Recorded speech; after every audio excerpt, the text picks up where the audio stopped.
This is Sergio from MMA-Prospects.com. I am joined today by HR MMA heavyweight champion Harry Hunsucker. Harry, how you doing? I'm doing good, sir. How are you? I'm doing good. I'm doing really good. So we'll start by kicking things off with, you went back, you competed for HR MMA, you just defended your belt once again. How good does it feel to kick off 2021 with a victory? The whole contender series, that whole experience was cool, man. It sucked to get taken the loss, and that bothered me a whole lot, man, because I know that I can win on that level. So I wanted to come back and my next fight and win in devastating fashion, and that's exactly what we did. You know what I mean? So it felt cool. It felt great. Yeah, you just said it. It was devastating. It was all of 45 seconds. Is there part of you that wishes maybe that should have gone a little bit longer so you could feel things out a little bit, or are you just happy that you went out there and got it done? Yeah, that's one thing that we were, our goal was to go as long in the fight as possible. I kind of got excited a little bit. I saw the openings there, and I saw, the opportunity to get a finish. And it's hard to shut that off when you're right there. You know what I mean? We trained the whole camp to go longer, to go more rounds. But I wanted to get a big win, number one. And then number two, we wanted to make a statement that I'm ready to come back to the big show. I've stepped up for them on 4 days notice, and I'm hoping that, that we get something off of this, Yeah, I mean, definitely. We'll talk a little bit about the Contender series, but before we get there, you took a fight against a guy who you knew well in advance he wasn't going to make weight. Was there any hesitation to not take it because obviously it's unprofessional and whatnot, but it seemed to work out in your favor? But was there any hesitation there? So we obviously wanted to try to get his weight down as much as possible. But it seems like he wasn't really willing to do that because he didn't drop any weight. We wanted him to get down to at least 280. That was our plan. But at the end of the day, I got my percentage of his purse, and, we wanted to fight. And sometimes in this game, you got to take risks. And, my past couple of fights, I've been taking some risks, and they've, even with the loss on the Contender series, man, I'm not mad at that loss. I'm hungry now, and I know what I got to do to get back there. Yeah, I mean, it only lasted one round, but you had a lot of success early on, even on the Contender series fight. I'm not asking for what went wrong or anything like that. Obviously, sure, the build up and whatnot, but is there anything that you wish you could have done differently going into that fight? Yeah, I've talked about this pretty openly to anybody who's asked, and I fought about 3 weeks prior to that Contender series fight, and I got the win, and everybody said stay ready because you're going to get a call. And I started drinking. I like to have some drinks, and I was drinking every night, celebrating, and having a good time for a couple of weeks, man. And I didn't, I spent a little bit too much time doing this and not enough time training, and I had to pay for it. So I actually quit drinking. I'm working on month 3 of being off of the alcohol completely. And, it's helped a lot. So that was one thing. And then number 2, man, it was, the other things just couldn't have been prevented. You know what I mean? The rush of not being able to sleep because the nerves are in play, number 1. And then the time adjustment was a big deal. There's a 6-hour difference for me, and he's pretty close to the same time zone, being from California. And he had already been there for a couple of days. There was, it was just a series of unfortunate events that I wanted to capitalize on, and I just couldn't, and, regret wise, I put down the alcohol. I made the change there, and I'm not saying I'll never drink again, because I probably will, but just right now I got to stay focused, and I got to stay the course because we're right here. You know what I mean? We're this close. So every decision matters. Was there a message afterwards? Obviously, you did have a lot of success there. You did the UFC a favor accepting the fight. A lot of people wouldn't do that, especially with everything at play, Was there a message from the UFC or Dana White or anything saying hey, thanks for the fight? Anything that you guys saw Dana say to me, you saw in the cage whenever I held up the 4 fingers and I told him I was there on 4 days notice. And he said, that's great. Kick some ass. And that was it, man. I didn't hear, they were very, the hospitality that they give you is perfect. It's amazing. But, you're just a number, right? In that moment, you know what I mean? And they're taking care of the winners, you know what I mean? Of the Contender series. So the losers, you don't really get a whole lot of attention, you know what I mean? So I didn't really hear like a thank you or anything from them, which is fine. I get it, because I lost. If I would have won, they probably would have said thank you. But, it's the way that it is, man. And it's all good. And I'm sure that's an experience you'd like to do again, whether it's Contender Series, UFC, is there Bellator? I'm sure that is ultimately what you're striving for. Yeah.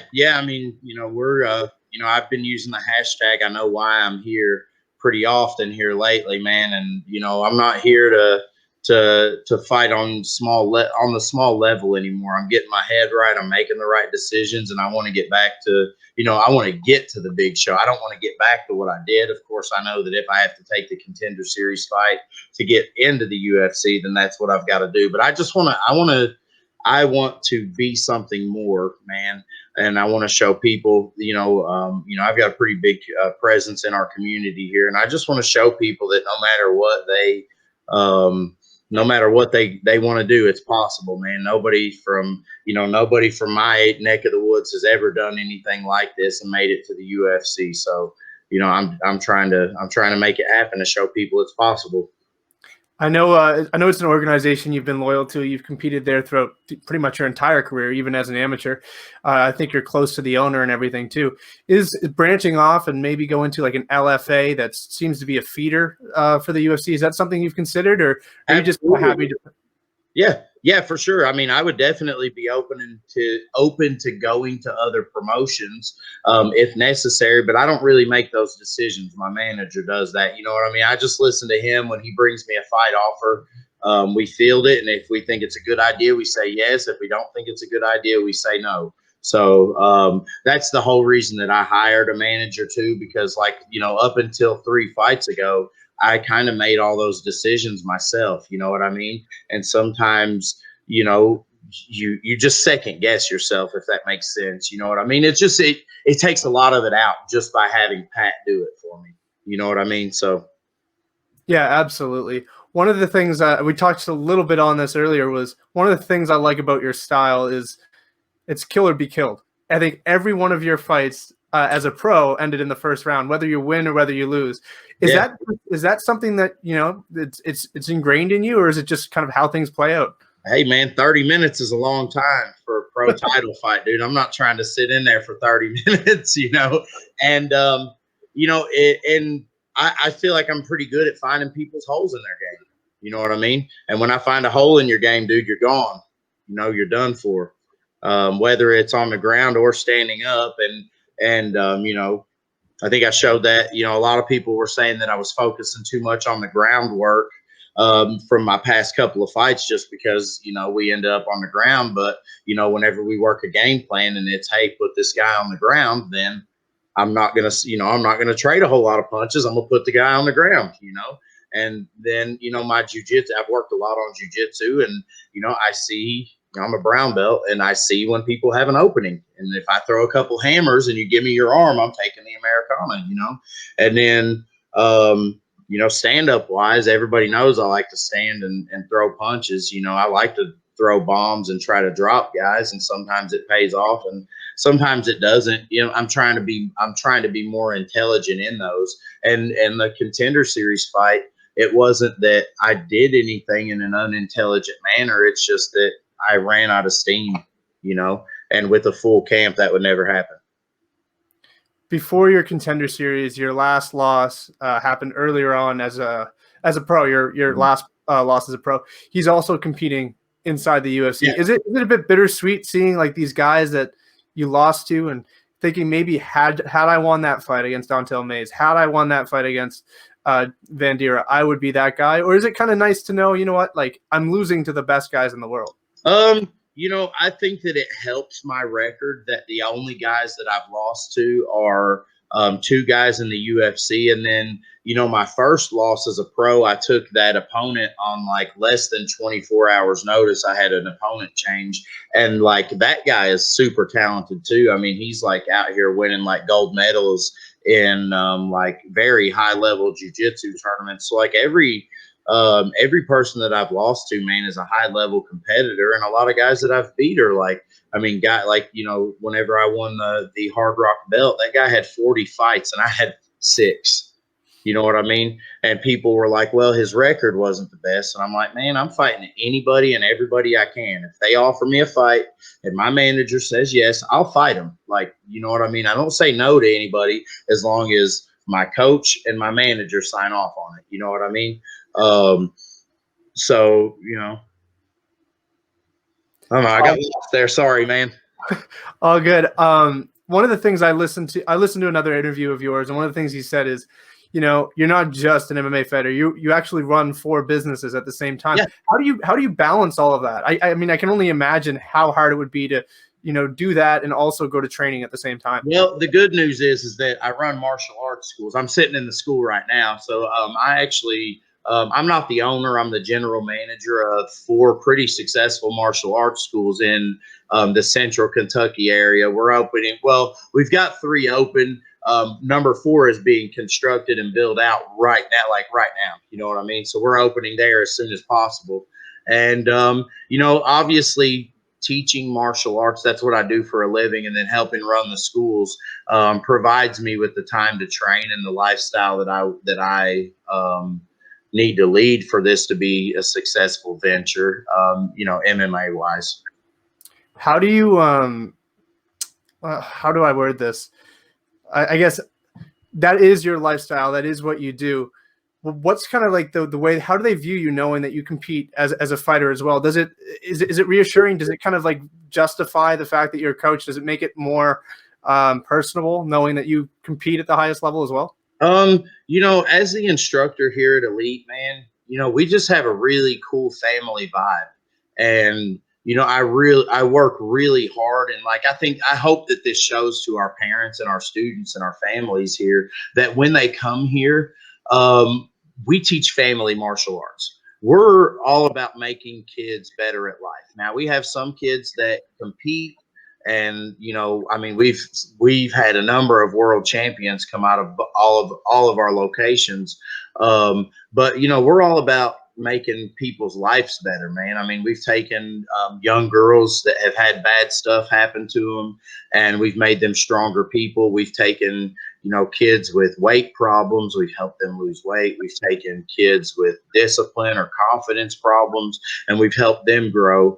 And the way that I think that it relates or ties back into me doing MMA is that I just show the kids that, even in a loss, there's something to learn, and that, you can't be afraid of anything, because I think that's the biggest problem for kids today, is that when they get scared, they give up or they hide, and we're not about that here. You know what I mean? We teach kids to overcome obstacles, and we teach kids that, quitting is not an option when stuff gets hard, no matter what it is. If it's martial arts, school, relationships, anything, you got to get through the hard parts to get to the good stuff, Does it help you as well, knowing that, if you're coming off a loss, you want those faces want you there? It's a lot easier to go and sulk and be home, but those faces that look up to you are relying on you being there. Does that help in terms of motivation and the days you don't want to go in and everything? The support system that I have here, man, is crazy. So whether it's a win or a loss, they're always happy and proud. They're always happy for me and proud of me. You know what I mean? If I never fought again, everybody here would still support me and believe in me and trust me because of what I've done already in MMA. And then number 2, just because of the product that we offer here with the martial arts experience we have at Elite. We've got a bond here, man. It's really cool what we've built here. I'm super proud of it. It's probably been one of the hardest years to be a general manager of gyms with the pandemic and everything. How has that been?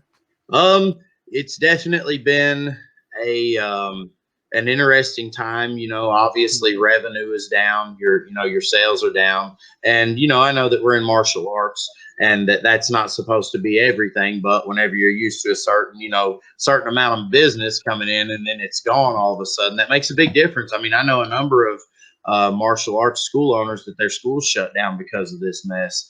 And, it is what it is, man. We called an audible here. We went to teaching Zoom classes, private lessons, and we made it through it, man. It was 3 long months, but we made it through. And, we're back now and we're strong. We're rolling strong, man. Our evening classes are bigger than they've ever been. I mean, like last night, Tuesday night out here on the mats for my 5:30 class, we didn't have an open space on the floor at all. We had 50 students in here, and it's like that. It's like that every day. My adult classes are 25 to 35 people. It's packed in here, man. Wow, it means I'm up in Canada, so a lot of the restrictions here are different. Getting back to the gym is like, if you're competing, you're allowed back, but if you're a white belt and useless on the mats like me, you don't get to go back. Huh. Yeah, it's pretty much if there's a tournament or competition, you're allowed in, and only exclusive people are allowed. So it's very very different. So it's good to see that there's at least gyms are open there and things are back to normal-ish. Yeah, some of the regulations in the beginning, we were like 10 students per class. So we were running shorter classes, and like that way we could teach multiple classes a night. We did have to teach some fitness, like some just martial arts fitness classes, so that like you and I wouldn't have contact. We could stay 6 feet apart from each other, wearing masks and all that. There are certain things that we did do, but we were still running classes, man. We were still able to train, and that has helped more than anything. Like I did all kinds of cool stuff with MMA last year. I went to Vegas. I fought for the UFC. Seeing that we've helped kids come through this, it's been awesome for me, because I've seen kids really struggling before, like even kids that have been with me for a few years and like they're always awesome. They struggled because of COVID, because they weren't getting social. They weren't going to school. Their whole life was like crashing down, so we had the opportunity to be the normal thing for people, you know what I mean? And it was great, man. We had a lot of people, stay faithful to training throughout this, because it was the one mainstay in their life that they could keep. I want to kind of end it all back on you. I mean, like we said, I mean, you kind of give it all back to the community, and it's kind of beautiful to see that's what you're doing. You stay involved in the community. But when it comes to you, is there a timeline for your return when you want to get back in there? Is there any nagging injuries, or are you ready to go? The only thing is right now I got the thumb injury I was telling you about. I got the thumb injury, but as soon as that's healed up, man, and I think that'll just be a couple of weeks. I think there might have been like a ligament tear or something. It's not broken. We got it x-rayed, but like it will like bend backwards pretty far. So this ligament right here is torn. I've got a brace. I'm just not wearing it right now because I just got done teaching.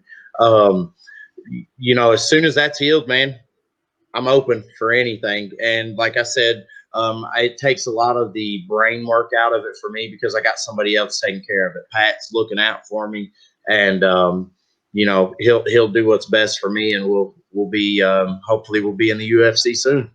I love it. We'll end on this note. Is there anybody you'd like to thank? Any sponsors you want to give a shout out to before we end it? Yeah, I want to thank Pat Wilson at Rise Sports Management. I want to thank my coach, Mike Seals at Lexington Jiu-Jitsu and Fitness. All my training partners, Jamal Mohammed, Trent Knott, Jesse Cantrell, anybody who helps me get ready for the fights. And then my sponsors, my 2 big league sponsors are Planet Pawn and Omni Construction. And then Senator Ed McDaniel, I want to give him some love tonight too. I'm sorry, City Commissioner Ed McDaniel. Sorry, I messed that up. Those guys and the rest of my sponsors, there's a mile long list of them, or I would say them all. But I couldn't do what I do without all of you guys. And then lastly, my wife and kids. I love you guys.